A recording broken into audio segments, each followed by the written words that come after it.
All right, cool. How's everyone doing today? I hope y'all had a great Sunday. We're gonna go ahead and get into this presentation. So obviously I'm doing a recovery series. This week we're gonna cover nutrition. I'm gonna go, into what it is, some basic strategies for it, and how we can go about getting more out of it. Don't be mad, Jayla. Don't be mad. We're cool.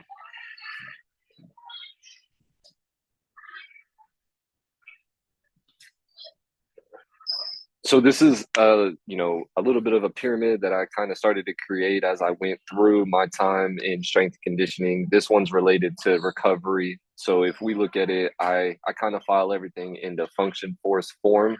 And so whenever it comes to the function of recovery, the main components of that are stress management, sleep and nutrition, hydration as well.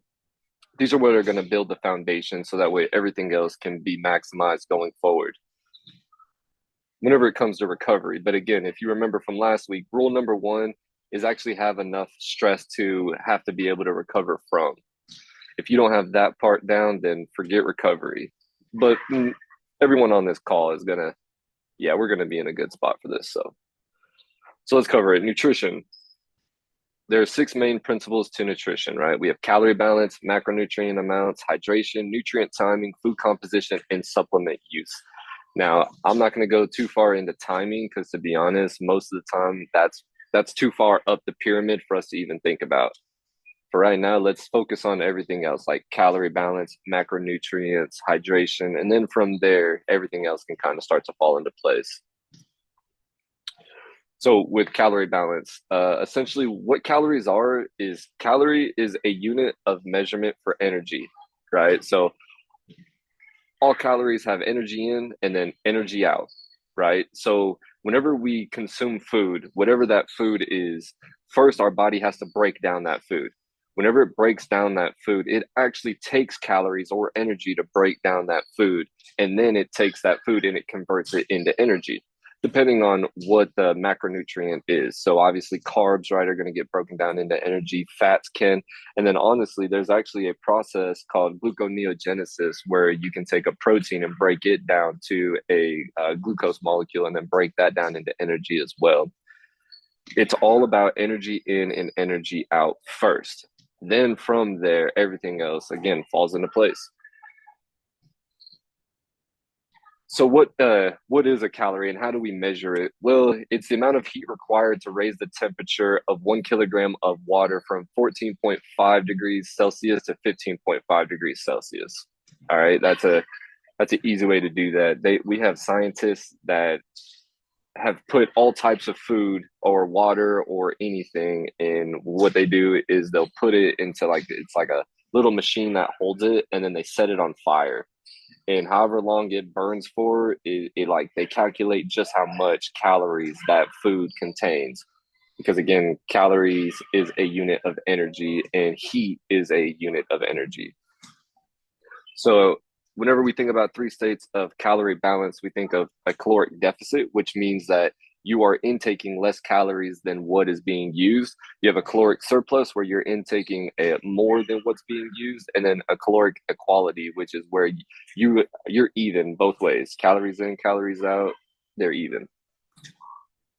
For me, I for the most part I stay in a caloric deficit, but there are times, especially whenever I'm bulking or I know that I have a lot of stress going on, not just physical stress, but a lot of stress overall. I'll actually go into more of a little bit of a surplus.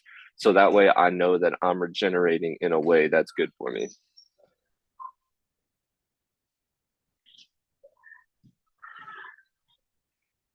If we read this right across the bottom, uh, I kind of want to point that out, right? Because calorie balance is the single biggest tool with regard to nutrition for body composition.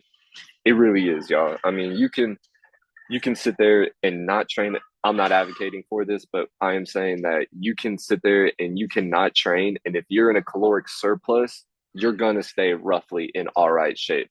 Now, there's going to be a lot of factors that play into that.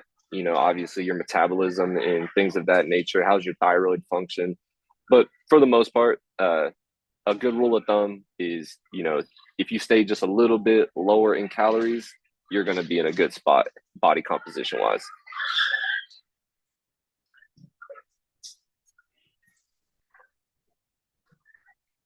This one I'm not going to go too far into detail about, but if you do want to start to calculate how much energy you expend throughout the day, right, or just how much you use, then here's a great way to do that. So if you want to take your basal metabolic rate, right, the minimum amount of energy that our body requires just to lay down, you got to calculate that. Then you got to calculate your NEAT and your NEPA, which is non-exercise activity thermogenesis. You remember what I was saying about how, like, if you eat food first, it has to break down. Well, that's thermogenesis, right? It has to break down first in order to get utilized into energy later on, or to be converted to energy later on. And then non-exercise physical activity, that's eating, sleeping, everything else outside of your sport and physical activity, whatever you can think of, just sitting down. That is a NEPA. Okay. The thermogenic effect of food. So again, thermoneogenesis. That's or thermogenesis. Sorry, that's the thermic effect of food, essentially, right? And so that is, it takes energy to digest that food. Then you have exercise. Between these four different things, then you will get the total amount of energy that you expend throughout the day. Honestly, I wouldn't worry about that too much. If you want to be OCD, that's why I went ahead and threw it in there. But I personally wouldn't, yeah, I wouldn't worry about this too much. What I would focus more on is just getting in enough calories throughout the day. All of you that are on this call, automatically, you're going to burn more than about 2,000 to 2,500 calories a day from just breathing, doing the physical activity that you do. For the most part, y'all are volleyball players, football players, baseball players, so your schedule is pretty demanding, especially the ones that play year round sport. So let's focus more on the intake of calories than the outtake. Here's just a visualization of how to look at a caloric deficit, surplus, as well as a balance. So the one over here to the left, obviously, is a balance. The one in the middle is a caloric deficit. And then the one over to the right is a caloric surplus.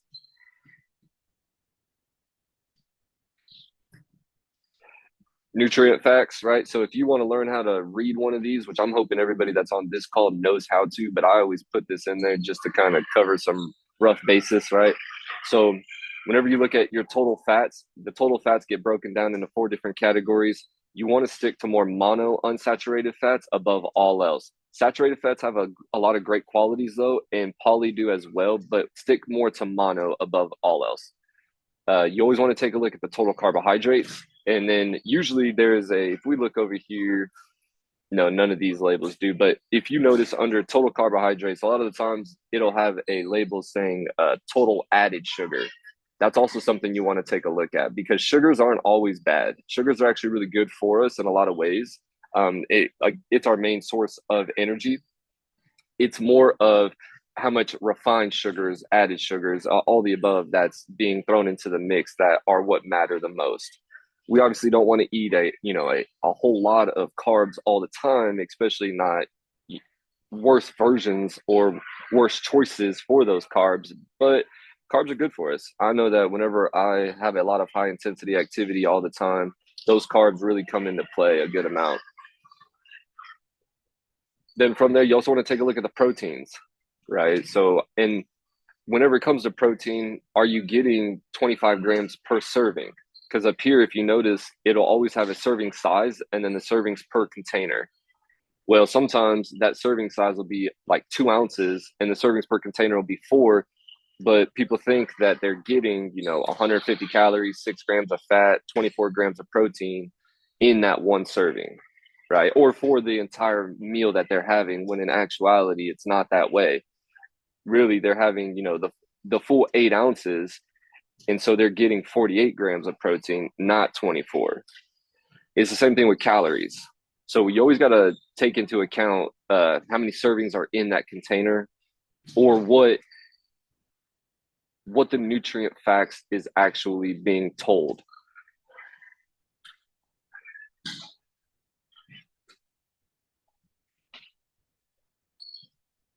For me, I don't go too into detail about counting calories.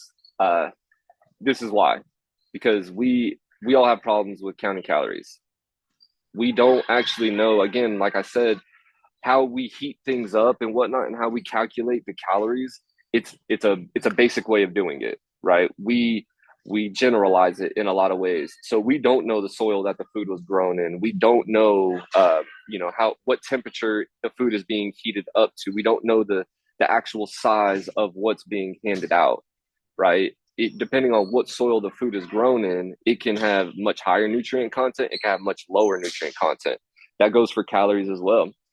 The calories on the labels are imprecise. Again, it's a generalized way of going about doing this. There's no real perfect way to do it, so we do the best that we can. If we look at this second table right here, how it shows total calories per 1 gram of macronutrients, calories available for absorption, calories not absorbed. This is another thing that we don't. Everybody's body processes different things differently. So whenever we have a calorie count, we don't know how much of it is actually being absorbed or what's not being absorbed. So it makes it difficult to be precise and be exact with this whenever we don't actually know. This is something that I highly recommend that you just lower stress about and not try to be OCD about this. Adding that extra stress is going to do more harm than good, especially whenever it comes to nutrition. Because again, what is perfect? This is something that I ask everybody all the time. What is perfect? We don't know. None of us are perfect. Only God, right? So leave it in his hands. What are the macronutrients? Okay, so we have three main macronutrients: protein, carbs, fats. Honestly, whenever it comes to macronutrients, those are the only three.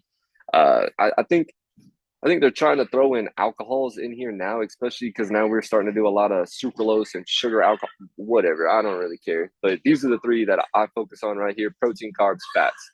Whenever it comes to the macronutrients, that's what matters. Okay. One thing I really like to point out is protein and fat burn in a carbohydrate flame, meaning that, like we just covered earlier, carbs are our main source of energy.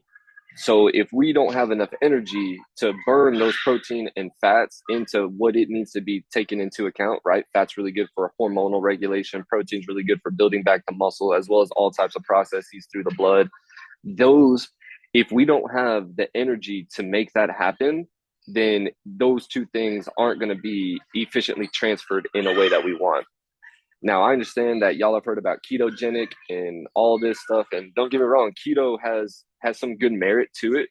But if you notice, most of the people that believe in keto like crazy, they always say it's not a long-term solution. It's more of an acute response, and then chronically or just over the long haul, they end up having to get away from that because their body doesn't necessarily do the best. You can even look at a bunch of like the carnivore people. A lot of the carnivore people, what they're starting to do is they're starting to add in a lot more berries, honey, fruits of all kinds, because carbs are good for us. That's something that helps. No, fruits don't make you fat. Whoever told you that is lying. Okay.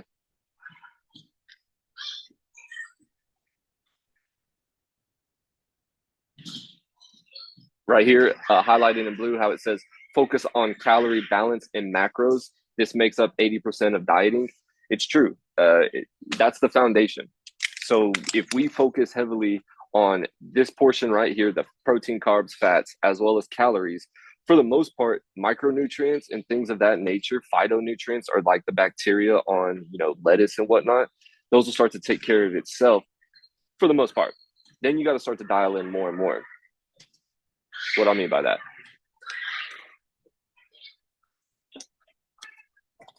What are some protein guidelines? So protein guidelines, anywhere from 0.3 grams to 2 grams of protein per body weight. Now, I just want to go ahead and make it a very generalized thing that if you just shoot for 1 pound of 1 gram of protein per pound of body weight. So let's say you're 125 pounds. If you just shoot for 125 grams of protein, you're going to be all right. That's a great place to start and finish. Okay. There's a lot of research backing that as well. Now, if you are somebody where things start to go a little awry and your cholesterol levels start to get high and things of that nature, obviously go talk to a doctor. I'm not a doctor or a registered dietitianist, so that's outside of my scope of practice. I will say this though, that whenever it comes to a lot of research and things of that nature, we are starting to link cholesterol with genetics, not so much what is being intook. Same thing with the plaque in our arteries. We're actually starting to link that to a lot of other factors, not so much the amount of red meat that you eat, right? We need to stop demonizing red meat, because red meat is really good for us and something that we should always take into consideration. I appreciate all y'all coming on the call today. Oh, I love this one because I get this question a lot. So branched chain amino acids, I want to go ahead and cover that here and set it in the supplement section, because branched chain amino acids, yeah, as long as you're eating enough protein, it's like this picture down here, right? It's kind of like we're in a swimming pool or an ocean and we're pouring water on us. There's no point in that, right?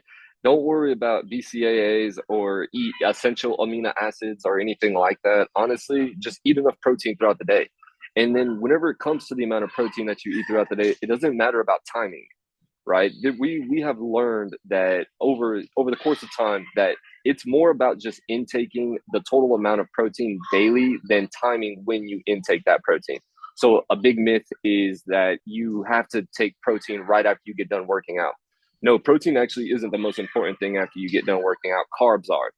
Again, the gluconeogenesis, right? So if your body is just went through an entire workout, is depleted of everything you just put it through, right? Is depleted of energy, the muscles broken down, everything like that.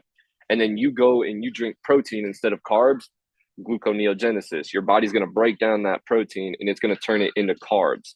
Then from carbs, it's going to turn it into energy first, because energy is life. Without energy, without air, we're not breathing, we're not operating.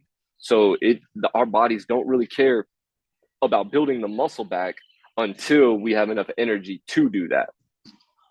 So branched chain amino acids are kind of, yeah, I personally don't recommend them as long as you're getting enough protein.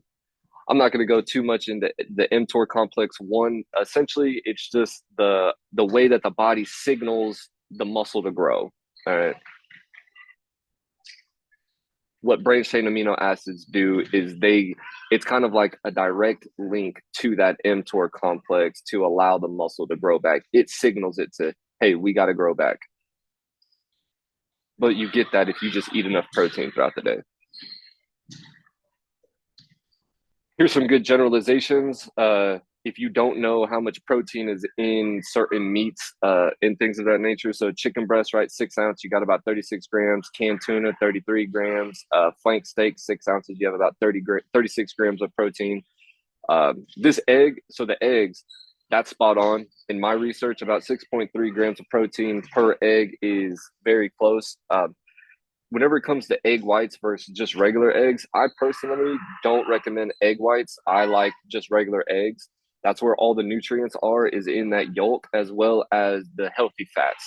The egg white is all of just what's called L-leucine, which is one of these branched chain amino acids, right? I guess I can't go back, huh? Oh, well. So which is one of the branched chains amino acids. L-leucine is the first building block of a protein, right? So whenever it comes to a protein, it's essentially a bunch of different molecules put together, and then it builds a muscle, right? And so, or other connective tissues and etc. in the body, right? So L-leucine is that first branch. So if it doesn't have that, then the rest of the protein molecule won't be made up, if that makes sense. If I need to explain that in a different way, I can. So you always want to make sure that you have enough of that L-leucine, which is where the egg whites came from. Just eat a bunch of egg whites, right? And then also the cholesterol thing. Well, no. That cholesterol that's in eggs, there's what's called HDL and LDL, and then very low density lipoproteins as well. As long as you're getting a lot of HDL, then we're in a good spot. Eggs have a lot of HDL in it, and it actually combats a lot of the LDL in food. So we actually want those HDLs, the cholesterol that's in eggs. All right, carbohydrates. Next, guidelines: point 0.5 grams to about 5 grams per pound of body weight. Okay, so if you are an endurance athlete, then I would highly recommend you stick closer to that 5 grams per body weight. If you're more of a power athlete, stick closer to about 1 to 2 grams per pound of body weight. Okay. And so a lot of you on here, I wouldn't necessarily consider y'all endurance athletes. I know that your coaches make you run a lot and things like that. I get it. I have no control over none of that, but you're a lot more of a power athlete. And so I would stick closer to, again, about 1 to 2, maybe 2.5 grams of carbs per body weight. All right. I wouldn't worry too much about the three different types. I usually have more details in here for different people.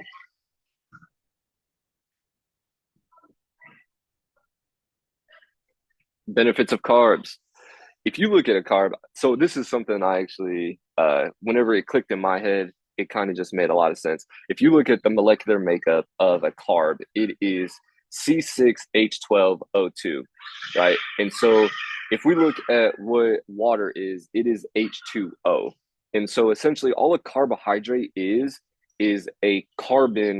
um, a carbonated molecule of water.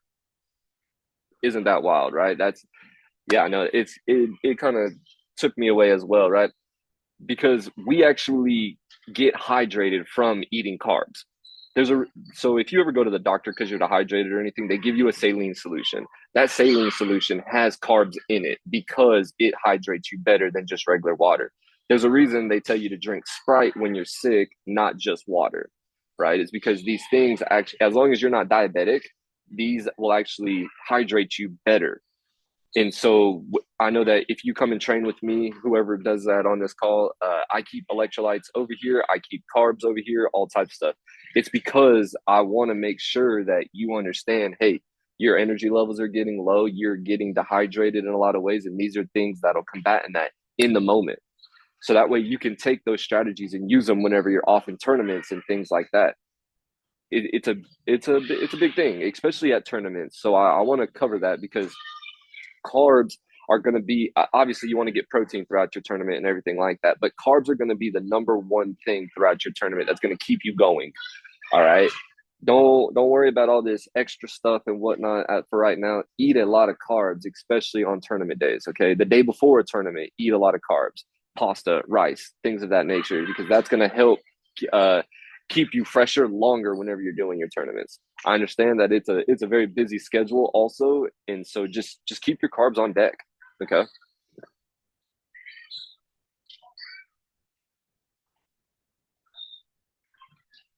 If you haven't heard of glycolysis, I'm not going to go too much into that right now, but essentially that is that process of taking a glucose molecule or whatever type of molecule it is, whether it's fructose, glucose, all the above.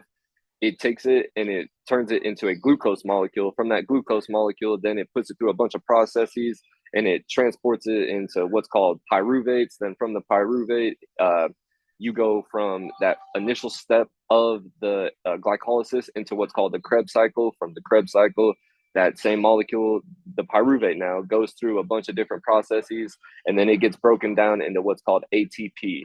ATP is what energy is in the body.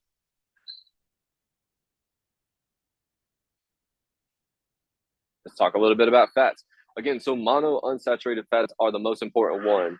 Okay, so what a mono unsaturated, I know that y'all don't really know about like what the molecule looks like and blah blah blah, and you probably don't really even care. I'm cool with that.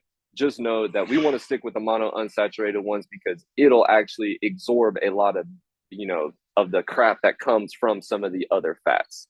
All right, and that's what we want. We want to limit inflammation within the body, and so the more bad stuff that we put into it, the more inflammation we get. If y'all would like for me to, add an extra part to this series where we cover inflammation and things of that nature, we can definitely do that also. Just let me know whenever I see y'all. Guidelines for fat though, it doesn't matter if you're a strength or a power or endurance or a power athlete. I usually always recommend sticking around the zero point 0.5 grams per body weight.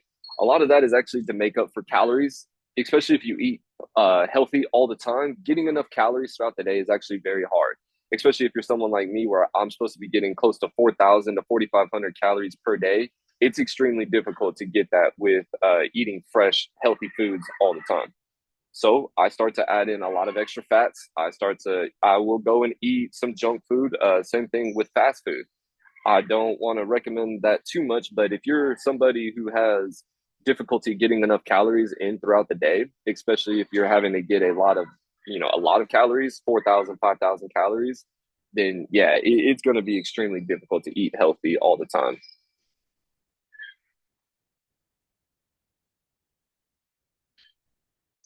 Benefits of fat.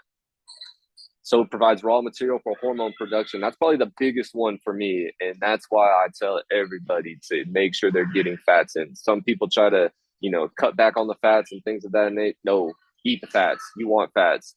It helps muscle growth and repair through mediation of inflammatory responses. So essentially, fats help block that inflammation response. Remember what I was telling you about the monounsaturated? It it's not exactly blocking it, but it absorbs a lot of that inflammation in a way. That's an easy way to explain that. Okay, it whenever a lot of people think that when you eat fat, it turns into fat. That's not true. There is a limited role in body composition, but a massive role in health. Eat the fats. I would say honestly that carbs, probably the refined ones and things of that nature, are the ones that are actually a bigger determiner on body composition, being in a negative way.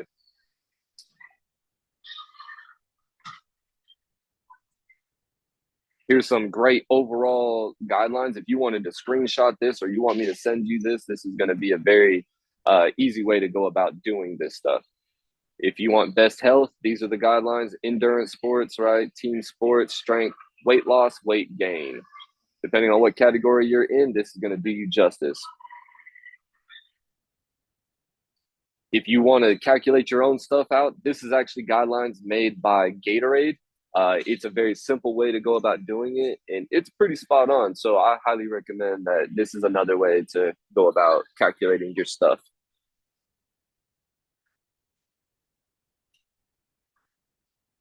Nutrient timing. Again, I'm not going to cover this too much because, to be honest, there's no need to time too much stuff. Just make sure you're getting carbs the day before activity. Make sure you're getting it before your activity and after, and then just eat enough protein throughout the day. I mean, that's kind of the simplified version for me. Time meals properly to get protein release all day to stay anabolic, not catabolic. So what that means is catabolic is a state to where the muscle breaks down within the body. Anabolic is a state where the muscle builds throughout the body. Okay, so we want to try to stay in an anabolic situation. Those of you that go, 12 hours throughout the day without eating and things of that nature, that's going to put you more in a catabolic state. And then you're wondering why you're not getting gains over time. Well, it's because we want to stay in an anabolic state. People that stay in an anabolic state consistently make gains, even as you start to approach your genetic potential. As you start to approach your genetic potential, it's still possible to stay in an anabolic state and still grow and get better. It's harder, it takes longer, and you have to put in more work. That's fine, right? Here's a quote by Alan Aragon. He is somebody that I trust in the nutrition world. So for the most part, as long as you get the adequate amount of macronutrients daily, timing doesn't mean much. It's true. I've experimented with this heavily throughout my 20s, and yeah, it didn't matter. It ended up just being like whatever.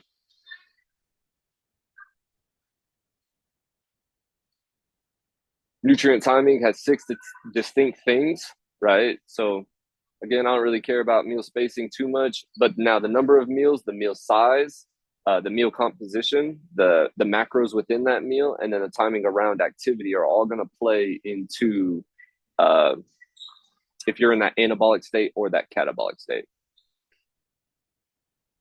Things that affect your digestion, because depending on what your digestion rate is, that's going to be how many meals you can get in throughout the day. Some people can eat one meal in the morning time and feel full all day. I'm not that person, but it's also because of what my breakfast is made up of. If I ate a lot of foods that had a lot of fiber in there, then it's probably it'll slow me down throughout the day. So something like a lot of oatmeal. So if I eat a lot of oatmeal for breakfast, then I'm probably not going to be hungry again until like 2 or 3 o'clock in the afternoon. Well, that's also going to make it to where everything was already digested and I'm in more of a catabolic state. So I want to go ahead and, reduce fiber in ways, but still get enough so that way I stay healthy while I can still get in more meals throughout the day. So I kind of covered a good amount of what I was just talking about, but like, what's the protein source? Is it a protein powder or a whole food source? Obviously, a protein powder is going to get broken down really easily in the body, and it's going to kind of just go right through. If we look at, the protein content, so is it casein, whey, soy, eggs? Depending on what that is, some are faster absorbing, some are slower absorbing. Carbs, simple versus complex. Does your body have to work to break down that carb, or is it just readily available to get broken down? That these are all things that are going to play into how fast your food is being digested. This is what I mean by digestion, right? So let's say that you eat right here and whatever's in there, let's say you had a whey protein powder with a banana and some milk. All right, let's just throw that out there. Well, that's probably going to be a 3 hour window, right? Your body's going to be hungry again. It's going to have this completely absorbed, everything like that very quickly. Now, let's say that you eat some overnight oats that has a lot of protein or a lot of oatmeal in there, and then on top of that, you come out and you eat a lot of spinach. Well, that's probably going to be more of a 7 hour type of meal, right? It's going to take a while for it to digest. It's going to take a while for you to start to feel hungry again. And you want to take that into account. So for me personally, especially since I'm trying to reach 4,000 calories a day, I like to stick with meals that, are in this 3 hour range instead of that 7 hour range. Some days though, like if it's Thanksgiving, I want to think about something in the morning time that's going to make it to where I can go all day without eating as much. So that way, whenever it comes time for that Thanksgiving dinner, I'm smashing cheesecake, brownies, all the above.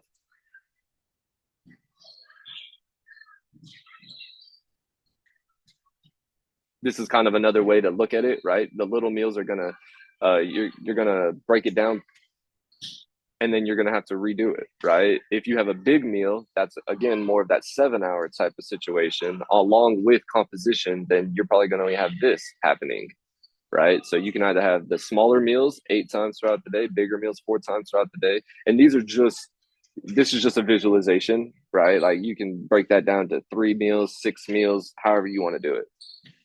Bigger meals, more fiber content, more more foods that your body has to work to digest, it's going to be in your body longer. Simpler meals, smaller meals, things like that, they're going to break down faster. You're going to be able to eat more throughout the day. Practical applications. So these are kind of how I like to, file my stuff away in. I like to create systems for everything. I don't know why. For some odd reason, I feel like it makes it repeatable and I can dial it in more, right? So for breakfast, I'm thinking nutrient dense, high protein, fluctuate carbs and fats. Some days I want more carbs because I know that I have a very intense day, or some days I want a little bit more fats because I know that it's a little bit more of a chill day and I still need that energy, right? For lunch, same situation. If I know that I'm about to work out, then I know that I need higher carbs. If I'm not about to work out and I don't really have much going on, then I'm going to go ahead and smash on some fats and, leave more of those carbs for another day. It's kind of like intermittent fasting, right? You can intermittent fast a specific quality also. So again, carbs, right? So I'll intermittent fast carbs to where I'll go 36 hours with no carbs, just protein and fats. But I don't really like to intermittent fast with all foods, right? I think what I'll do like a fast once a year whenever it comes for Lent, but that's about it. I try to avoid that if I can because whenever I go through that, I just feel terrible. Now, after a few days, you start to feel really good, but for those first couple of days, wow, it's a and I don't know if I can be down like that, especially with the gym and everything. So pre-workout, focus on energy for training, right? Carbs, smaller meals closer to training, but you want to focus on simple carbs. Same thing with intra workout. You want to focus on simple carbs, simple amino acids, right? Post-workout, glycogen storage. So you want to replenish your glucose. That's going to be the most important thing. Relaxation, again, you want less carbs, more fat, steady protein. For sleep, you want more fat, high levels of slow digesting protein, or like a casein protein, which is located in milk. Here's a real simple way to go about doing that, right? Fats, carbs, protein. This is the goals. This is how you can break it up throughout the day to do exactly what you need it to do to get quality, the best quality you can. This is about to run out of time. I do apologize again. I appreciate all of you getting on this call. And I just want to, yeah, thank you so much.